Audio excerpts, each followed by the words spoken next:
So round 2க்கான provisional allotment order வந்து இப்போ நேரம் உங்கள் கையில் வந்திருக்கும். அதில் வந்து பார்த்தீங்க அப்படின்னா உங்களுக்கான எந்த காலேஜ், எவ்வளோ ஃபீஸ், என்னென்ன சர்டிஃபிகேட்டை நீங்கள் கொடுத்து ஜாயின் பண்ணணுங்கிற ஹோல் இன்ஃபர்மேஷன் எல்லாமே அவைலபிளாக இருக்கும். அதை எடுத்துகிட்டு போயிட்டு காலேஜில் 23rd ஜூலைக்குள்ளே ஜாயின் பண்ணிக்கிங்க. ஒரு வேளை 23rd ஜூலைக்குள்ளே ஜாயின் பண்ணல அப்படின்னா உங்கள் சீட்ஸ் ஆட்டோமேட்டிக்காக மறுபடியும் டிஎன்இ கவுன்சிலிங்க்கே சரண்டர் பண்ணிடுவாங்க. ஸோ அதை கரெக்டாக பார்த்துக்குங்க. இந்த 5 நாளில் போய் ஜாயின் பண்ணிடுங்க. ஸோ ஒரு வேளை டென்டேட்டிவ் அலாட்மெண்ட் கொடுத்து அப்போர்ட் மூவ்மெண்ட் கொடுத்துருந்தீங்க அப்படின்னா உங்களுக்கு மறுபடியும் அப்போர்ட் மூவ்மெண்ட்டில் சீட்ஸ் வந்து 26ஆம் தேதி வந்து உங்களுக்கு கிடைக்கும். அதில் ப்ரொவிஷனல் அலாட்மெண்ட் ஆர்டர் கிடைக்கும். அது உங்களுக்கு அப்போர்ட் மூவ்மெண்ட் கிடைச்சிருந்துச்சு அப்படின்னா மறுபடியும் புதுசாக கிடைச்சிருக்க காலேஜுக்கு நீங்கள் ஜாயின் பண்ணுறணும். நீங்கள் பிஎஃப்சியில் எப்படி இருந்தாலும் ஜாயின் பண்ணியிருப்பீங்க. அந்த புதுசாக காலேஜில் நீங்கள் 2 நாளில் ரிப்போர்ட் பண்ணணும். முதல்ல ஃபீஸ் கட்டியிருந்தீங்க, சர்டிஃபிகேட் எல்லாம் ஹேண்ட் ஓவர் டிஎஃப்சியில் பண்ணியிருந்தீங்க அப்படின்னா அது எல்லாமே புது காலேஜுக்கு ட்ரான்ஸ்ஃபர் பண்ணிடுவாங்க. இல்லை அப்படின்னா பழைய காலேஜ், அதாவது அப்போர்ட் மூவ்மெண்ட்டுக்கு முன்னாடி என்ன காலேஜ் கிடைச்சிருந்ததோ அதே காலேஜ் கிடைச்சிருந்தாலும் அந்த காலேஜுக்கு ட்ரான்ஸ்ஃபர் பண்ணிடுவாங்க.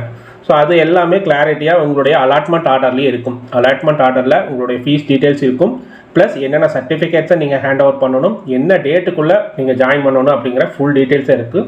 அதனால் அலாட்மெண்ட் ஆர்டரை A to Z ஒரு வார்த்தை இடாமல் படிச்சிங்க அப்படின்னா உங்களுக்கான இன்ஃபர்மேஷன் எல்லாமே அதுலேயே இருக்கும். இப்போது ரவுண்ட் 2 ஸ்டூடெண்ட்ஸ் என்ன பண்ணணும்? இப்போ 26 ஜூலையில் வந்து உங்களுக்கு வந்து வேக்கன்சி சீட் மேட்ரிக்ஸ் வந்து வெளியே வந்துடும். ஸோ வேக்கன்சி சீட் மேட்ரிக்ஸ் வெளியே வரும்போது பார்த்தீங்க அப்படின்னா என்ன எக்ஸ்பெக்ட் பண்ணுறாங்க அப்படின்னா டாப் காலேஜில் டாப் கோர்சஸ், அதாவது சிஎஸ்சி, ஐடி, இசிஇ, ட்ரிபிள்இ இந்த மாதிரி கோர்சஸ் எல்லாமே நிறையா ஃபில் ஆகிருக்கும். பேசிக் கோர்சஸ், கோர் கோர்சஸ்ன்னு சொல்கிற மெக்கானிக்கல், சிவில் வந்து டாப் காலேஜில் அவைலபிளாக இருக்கிறதுக்கான சான்சஸ் இருக்குது. ஸோ அதை நீங்கள் யூட்டிலைஸ் பண்ணிக்கலாம். If you are interested in more college oriented, college தான் முக்கியம் அப்படின்னு நினைக்கிறீங்க அப்படின்னா என்ன கேட்டிங்கன்னா காலேஜ் தான் முக்கியம். எந்த கோர்ஸ் படித்தாலும் நீங்கள் வந்து சைன் ஆகலாம் நல்ல காலேஜில். ஸோ பெரிய டாப் காலேஜில் உங்களுக்கு கோர் பிரான்ச்சஸ், மெக்கானிக்கல், சிவில் இந்த மாதிரி கோர்சஸ் அவைலபிள் இருந்தாலும் அதில் ஜாயின் பண்ணுறதுக்கு ரெடியாக இருங்க. ஸோ உங்களுக்கான ப்ராசஸ் பார்த்தீங்க அப்படின்னா 26th ஆரம்பிக்கும். ஸோ 26th, 27, 28 வந்து சாய்ஸ் ஃபில்லிங் பண்ண போகிறீங்க. சாய்ஸ் ஃபில்லிங் என்ன எக்ஸ்பெக்ட் பண்ணுறது நான் முதலே சொல்லிவிட்டேன். டயர் 1 காலேஜில் கோர் பிரான்ச்சஸ் அவைலபிளாக இருக்கும்.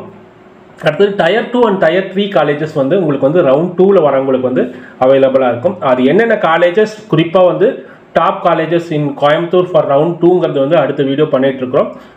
இன்னொரு 1 or 2 days உங்களுக்கு அந்த வீடியோஸ் வந்துடும். ரேங்கிங்னு பார்த்தீங்க அப்படின்னா 39,146 1,37,710 வரல இருக்காங்க. ஆல்மோஸ்ட் பார்த்தீங்க அப்படின்னா ஒரு 90,000 ஸ்டூடெண்ட்ஸ், 93,000 ஸ்டூடெண்ட்ஸ் வந்து ரவுண்ட் 2ல் வர போகிறாங்க. இப்போ ரவுண்ட் 1ல் ஸ்கிப் ஆகி ரவுண்ட் 2ல் வரக்கான சான்சஸ் இருக்குது. அதே மாதிரி ரவுண்ட் 2ல் வந்து ஆல்ரெடி வந்து சீட்ஸ் வந்து அலாட் ஆகாமல் டிக்ளைன் பண்ணிட்டு போனவங்க இருக்கிறாங்க. ஸோ அந்த 2 கேட்டகரியை எடுத்துட்டீங்க அப்படின்னாலும் உங்களுக்கு பெரிய பாதிப்பு ஒன்றும் ஆட்பட போகிறதில்ல. எடுத்த சீட்ஸ் அப்படியே இருக்க போது சீட் மேட்ரிக்ஸில் என்ன அவைலபிள் இருக்குன்னு ஒரு தடவை செக் பண்ணிக்கங்க. 26th வந்து சீட் மேட்ரிக்ஸ் வந்தோடனே ஒரு தடவை என்னென்ன அவைலபிலிட்டி சீட்ஸ் இருக்கோ அதுக்கு தகுந்த மாதிரி பிளான் பண்ணுங்கள். உங்களுக்கு வந்து சாய்ஸ் ஃபில்லிங் வந்து தனியாக எடுத்து எக்ஸல் ஷீட்லாம் ப்ரிப்பேர் பண்ணணும்னு அவசியம் கிடையாது. உங்களுக்கு சாய்ஸ் ஃபில்லிங் 26th ஆரம்பிச்சிருது. ஸோ நேரடியாக நீங்கள் லாகின் பண்ணி உங்கள் லாகின் ஐடியில் பார்த்தீங்க அப்படின்னா உங்களுக்கான சீட்ஸ் என்னென்ன அவைலபிள் இருக்கோ அது மட்டும்தான் ஆக்டிவாக இருக்கும். எல்லா சீட்ஸுமே ஆக்டிவாக இருக்காது. ரவுண்ட் 1ல் பார்த்துருந்தீங்க அப்படின்னா எல்லா சீட்ஸுமே ஆக்டிவாக இருந்திருக்கு. அதில் சாய்ஸ் ஃபில்லிங் பண்ணுற மாதிரி இருந்திருக்கு.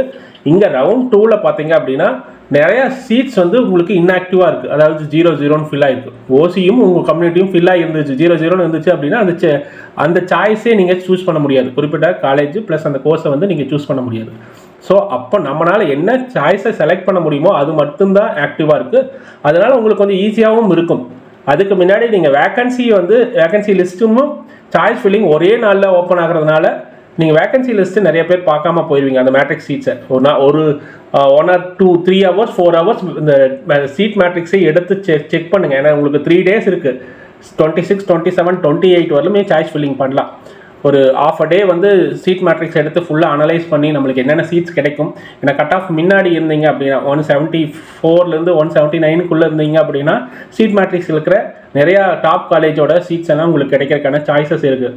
நீங்கள் அதுக்கப்புறம் 160 கீழே 170 கீழே எல்லாம் வந்துட்டீங்க அப்படின்னா சாய்ஸஸ் வந்து நிறையா வைக்கணும். எப்படி இருந்தாலும் நீங்கள் சாய்ஸஸ் வந்து மோர் தென் 150 வைக்கிற மாதிரி தான் இருக்கும். ஸோ அது என்னென்ன பண்ணணும் அப்படிங்கிற ஃபுல் டீட்டெயில்ஸை நம்ம டிஸ்கஸ் பண்ணுறோம். அதுக்கு முன்னாடி என்னென்ன ஸ்டேஜஸ் இருக்குன்னு உங்களுக்கு தெரியும். சாய்ஸ் ஃபில்லிங் பண்ண போகிறோம். சாய்ஸ் ஃபில்லிங் வந்து 3 days நடக்கும். 26, 27, 28 நடக்கும். அலாட்மெண்ட் வந்து 29th உங்களுக்கு வரும். கன்ஃபர்மேஷன் ஆஃப் அலாட்மெண்ட் வந்து நீங்கள் வந்து 29 and 30 வந்து 30க்குள்ளே பண்ணுற மாதிரி இருக்கும். இப்போ reporting to college or DFC depends upon நீங்கள் வந்து உங்களுக்கு பிடிச்சிருந்துச்சு அப்வர்ட் மூவ்மெண்ட் கொடுத்துருந்தீங்க அப்படின்னா டென்டேட்டிவ் டிஎஃப்சிக்கு போகணும். இல்லை சார் நான் அக்செப்ட் பண்ணி ஜாயின் பண்ணிக்கிறேன் அப்படின்னா டைரெக்டாக ரிப்போர்ட்டிங் டு காலேஜ் வந்து உங்களுக்கு அந்த 5 days பண்ணணும்.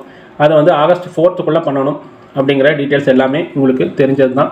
ஸோ அதில் உங்களுக்கு ஏதாச்சும் டவுட் இருந்துச்சாலும் டிஸ்கஸ் பண்ணுங்கள். இல்லை அப்படின்னா இந்த ஒரு எக்ஸல் சீட்ஸை பார்த்தீங்க அப்படின்னா உங்களுக்கு புரியும். நெக்ஸ்ட் என்ன அப்படின்னா உங்களுக்கு ரவுண்ட் 1 அலாட்மெண்ட் ஆர்டர் வந்து 26th வந்ததுக்கப்புறம் அதில் இருக்கிற சீட் மேட்ரிக்ஸை கொஞ்சம் அனலைஸ் பண்ணிங்க. மோர் நம்பர் ஆஃப் சாய்ஸஸ் வைக்கிறதுக்கு அந்த சீட் மேட்ரிக்ஸ் அனலைஸ் பண்ணி பாருங்கள். மோர் தேன் 50 அட்லீஸ்ட் மினிமம் 50 சாய்ஸஸ்னால வைங்க. என்னை கேட்டீங்க அப்படின்னா you can go at least minimum ஒரு 70 to 80 70 மினிமம் வைங்க. மினிமம் சாய்ஸ் வந்து 70. You can go for above 100+ also. Choices வந்து அப்படியே நீங்கள் 160 கீழெல்லாம் வந்துட்டீங்க அப்படின்னா 100+ சாய்ஸஸ் கண்டிப்பாக வச்சாகணும். ஸோ அதுக்கு பாருங்கள். ஏன்னா அப்போ தான் வந்து உங்களுக்கு நோ அலாட்மெண்ட்னு ஒரு ஆப்ஷனே கிடைக்காம போயிடும்.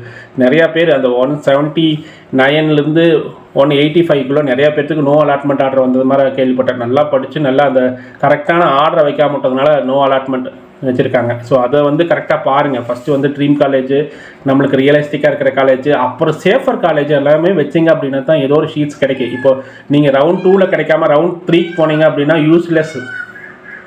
ரவுண்ட் 3 ஸ்டூடெண்ட்ஸ்க்கும் நீங்களும் ஈக்குவலாக காம்படிட் பண்ணுற மாதிரி வரும். அதனால் வந்து மோர் நம்பர் ஆஃப் சீட்ஸ் கொடுங்க. மோர் நம்பர் ஆஃப் சாய்ஸஸ் கொடுத்தீங்க அப்படின்னா தான் உங்களுக்கான சீட்ஸ் கிடைக்கும்.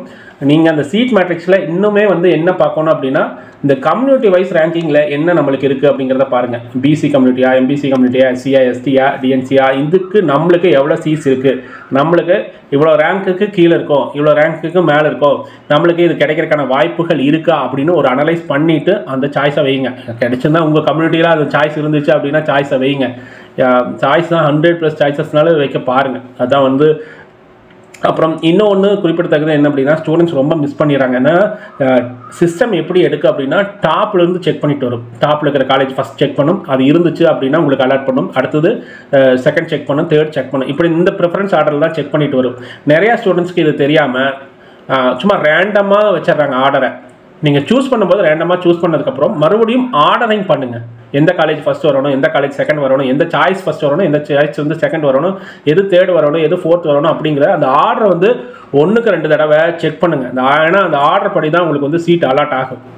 ஃபஸ்ட்டு நீங்கள் ஆர்டர் கொடுக்குறதுல வந்து கொஞ்சம் சொதப்பி ஒரு நார்மல் காலேஜ் நீங்கள் வந்து அந்த ஆர்டர் வந்து ஆக்சுவலாக வந்து ஒரு 50 பிளேஸில் வர ஆர்டரை வந்து நீங்கள் ஒன்று ஒரு செகண்ட் ஆர்டரோ, தேர்ட் ஆர்டரோ, 5th ஆர்டரோ கொடுத்துருந்தீங்க அப்படின்னா டக்குன்னு உங்களுக்கு வந்து சீட் அலாட் ஆகிடும்.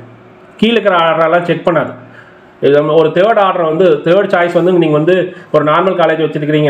அந்த நார்மல் காலேஜ் வந்து தேர்ட் சாய்ஸ் வந்து உங்களுக்கு சிஸ்டம் செக் பண்ணும்போது அது அவைலபிள் ஆகுதுன்னா உங்களுக்கு அலாட் பண்ணிடும். அது வந்து 4th, 5th choice, 6th choice எல்லாம் போய் செக் பண்ணாது. அப்போ நீங்கள் என்ன பண்ணணும் அப்படின்னா டாப் சாய்ஸஸ் எல்லாம் வந்து ஆர்டரில் வைக்கணும். ஸோ அந்த ஆர்டர் தான் ரொம்ப முக்கியம். சாய்ஸ் ஃபில்லிங்கில் ஆர்டரிங் ரொம்ப ரொம்ப முக்கியம்.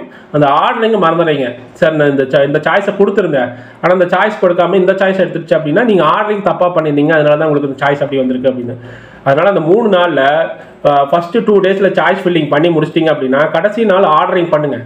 ஆர்டரிங் பண்ணி முடிச்சதுக்கப்புறம் ஒரு பிரிண்ட் அவுட் எடுத்து கரெக்டாக இருக்கான்னு செக் பண்ணிவிட்டு மறுபடியும் ஆர்டரிங் தப்பாக இருந்துச்சுன்னா ஆர்டர் பண்ணுங்கள். கடைசி நாள் லாக் பண்ணுற வரலுமே நீங்கள் ஒரு வேளை லாக் பண்ணலைனாலும் அதே ஆட்டோமேட்டிக்காக லாக் ஆகிக்கு 3rd day. ஸோ அதனால் வந்து லாக் பண்ணுற வரலுமே ஆர்டர் கரெக்டாக இருக்கான்னு ஒரு தடவை 1க்கு 2 தடவை 3 தடவை 4 தடவை செக் பண்ணியிருக்கேன். அதுதான் ரொம்ப முக்கியமெண்ட். அதனால தான் அந்த பேர் அமௌண்ட் ஆர்டர் தான் ரொம்ப முக்கியம். ஆர்டர் பார்த்துக்குங்க.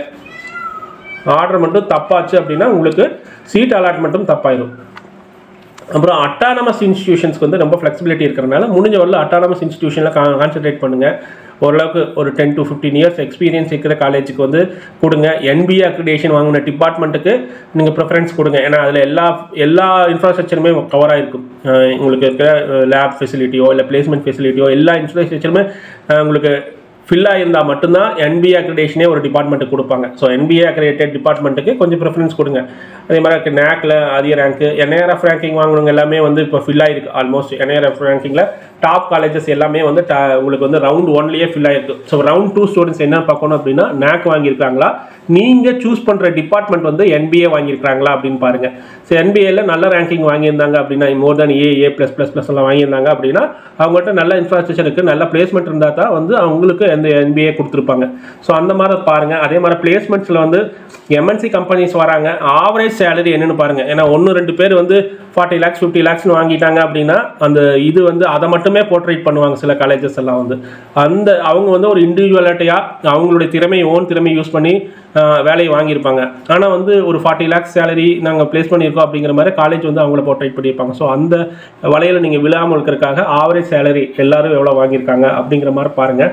ஃபேக்கல்ட்டிஸோட குவாலிஃபிகேஷன் பாருங்கள். ஏன்னா ஃபேக்கல்ட்டிஸ் எல்லாம் வந்து CSIT குறிப்பிட்ட CSITங்கெலாம் வந்து பார்த்திங்க அப்படின்னா ஃபேக்கல்ட்டியோட குவாலிஃபிகேஷனே இல்லாமல் ஒரு PhD டிகிரி இல்லாமல் ஸ்டூடெண்ட்ஸ் டு ஃபேக்கல்ட்டி ரேஷியோ இல்லாமல் நிறைய காலேஜஸ் நடக்கிறாங்க அப்படின்னு சொல்கிற மாதிரி இப்போ இது அறப்போர் இயக்கம் வந்து ஒரு வருஷத்துக்கு முன்னாடி அந்த மாதிரி பிரச்சனை. ஒரே ஃபேக்கல்ட்டி வந்து நிறைய காலேஜில் 26 காலேஜுக்கு மேலே வேலை செஞ்சாங்க அப்படிங்கிற நிறையா பிரச்சனை இருக்குது. அதெல்லாம் கொஞ்சம் அனலைஸ் பண்ணிவிட்டு அந்த காலேஜெல்லாம் அவாய்ட் பண்ணிவிட்டு நல்ல காலேஜில் ஜாயின் பண்ண பாருங்கள். முடிஞ்ச வரல அட்டானமஸ் காலேஜில் ஜாயின் பண்ண பாருங்கள். அதில் கொஞ்சம் ஃப்ளெக்சிபிலிட்டி இருக்கும். நீங்கள் வந்து லேர்னிங்காக டைம் ஸ்பெண்ட் பண்ணலாம். இல்லைன்னா படித்து நீங்கள் வந்து பாஸ் ஆகிறதுக்காக இல்லை பர்சன்டேஜ் வாங்குறதுக்காக போட்டி போட்டிருப்பீங்க. நான் நார்மலாக சொல்கிறது ஸ்டூடெண்ட்ஸ்க்கு என்னென்னு அப்படின்னா உங்கள் CGPA ரொம்ப முக்கியம் கிடையாது. 7.5க்கும் 7-8க்குள்ளே 7 to 8க்குள்ளே உங்கள் CGPA வச்சுக்கிட்டிங்கனாவே போதும். மோர் தேன் 8லாம் வச்சுக்க வேண்டிய அவசியம் கிடையாது.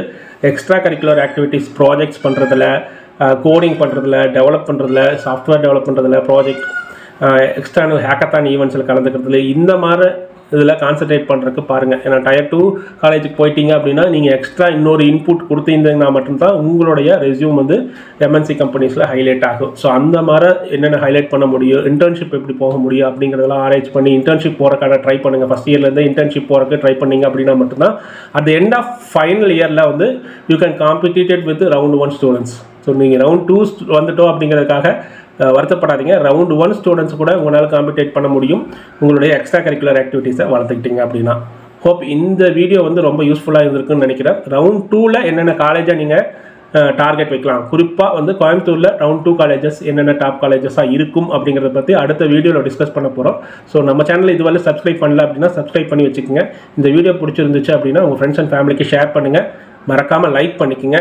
மீண்டும் நல்லதொரு வீடியோவில் சந்திப்போம். நன்றி, வணக்கம்.